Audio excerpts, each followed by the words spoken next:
संकट तुमच्यातली शक्ती जिद्द पाहण्यासाठीच येत असतात। तुमचा जन्म गरीब घरात झाला हा तुमचा दोष नाही, पण तुम्ही गरीब म्हणूनच मेलात तर तो तुमचाच दोष आहे। चांगली माणसं आयुष्यात जमवणं म्हणजे आनंद। तुम्ही कसे आहात आणि कसे वागता हे सर्वात जास्त महत्त्वाचं आहे। त्यातून तुम्ही इतरांना आनंद देऊ शकता। आपल्या इच्छा आणि आकांक्षांच्या पलीकडे मिळालेल्या गोष्टींचा आनंद व्यक्त करायला हवा।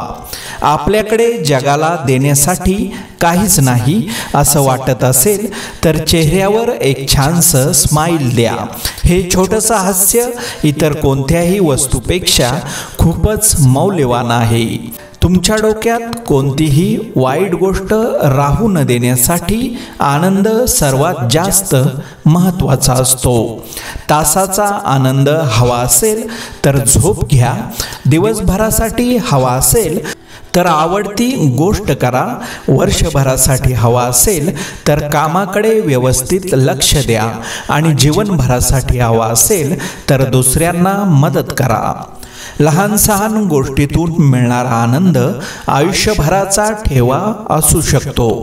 दुसऱ्याच्या सावलीत तुम्ही स्वतःची सावली कधीच बनवू शकत नाही, त्यासाठी एकट्याला उन्हात उभे राहावे लागते।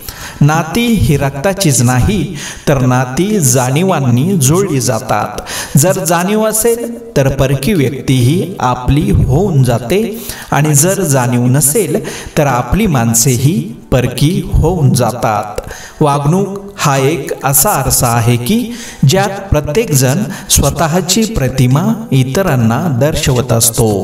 समजावण्यापेक्षा समजून घेण्यामध्ये खरी परीक्षा असते, कारण समजावण्यासाठी अनुभवाचा कस लागतो तर समजून घेण्यासाठी मनाचा मोठेपणा लागतो।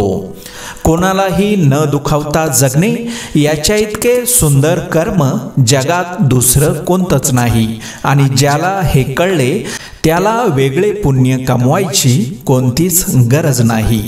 कधीकधी उत्कटतेची किंमत आणि जिद्दीचे परिणाम पाहिले जात नाही। माणसाचं मन निर्मळ असलं की त्याला पुण्य कमवायची आणि चरित्र गमवायची भीती उरत नाही। ज्याच्याकडे माणसं जमवण्याची ताकद असते त्याला कधीच एकटं पडण्याची भीती वाटत नाही। चुकीच्या माणसांना सहकार्य करून खोटे समाधान मिळवण्यापेक्षा प्रामाणिक नाती जपून खरंखुरं मानसिक समाधान मिळवा। माणसानं कुंडीतल्या नाही तर जमिनीत लावलेल्या झाडासारखं असावं। कोणी पाणी घालेल या आशेवर राहून जळून जाण्यापेक्षा जमिनीतील ओलावा शोषून घेत मोठं व्हावं, उंच उंच वाढत राहावं। नात्याचं गणित हे बँकेतल्या खात्यासारखं झालंय।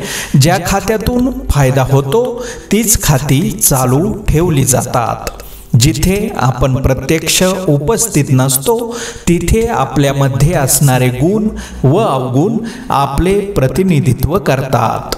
पैंज लावायची असेल तर स्वतः सोबतच लावा, कारण जिंकलात तर स्वतःचा आत्मविश्वास जिंकाल आणि हरलात तर स्वतःचाच अहंकार हराल। ध्येय दूर आहे म्हणून रस्ता सोडू नका। जे आहे त्याला समाधान मानणं म्हणजे आनंद। लहान लहान यश देखील आनंदाने सेलिब्रेट करता येतं। आपल्या स्वतःबरोबर वाईट होऊ नये असं वाटत असेल तर दुसऱ्यांनाही आनंद द्यायचा प्रयत्न करा। दुसऱ्याचं कौतुक आणि प्रशंसा करूनही मनाला आनंद मिळू शकतो। काही वेळा तुमचा आनंद हा तुमच्या हसण्याचा स्रोत असतो, पण बऱ्याचदा हसण्यासाठी आनंदी होणं गरजेचं असतं। आनंदी व्यक्ती कधीही परिणामांची चिंता करीत नाहीत। कोणत्याही गोष्टीची सुरुवात करणं हा सर्वात मोठा आनंद आहे। तव्यावरची भाकरी जोपर्यंत उलटसुलट करून भाजत नाही तोपर्यंत ती फुलत नाही। तसेच आयुष्याचे आहे, सुखदुःखाचे चटके जोपर्यंत बसत नाहीत तोपर्यंत तेही खुलत नाही। पुढे जाणारा माणूस कधीच कोणाला मागे खेचत नाही आणि मागे खेचणारा माणूस कधीच पुढे जात नाही.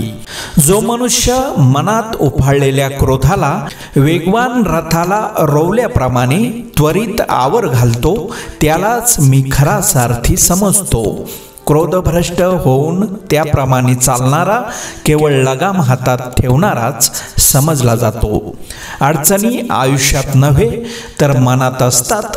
ज्या दिवशी मनावर विजय मिळवाल त्या दिवशी आपोआप मार्ग निघेल. तुमच्याकडे काय आहे किंवा काय नाही हे महत्त्वाचं नाही, तर असलेल्या परिस्थितीत तुम्ही कसे जगता हे महत्त्वाचं आहे.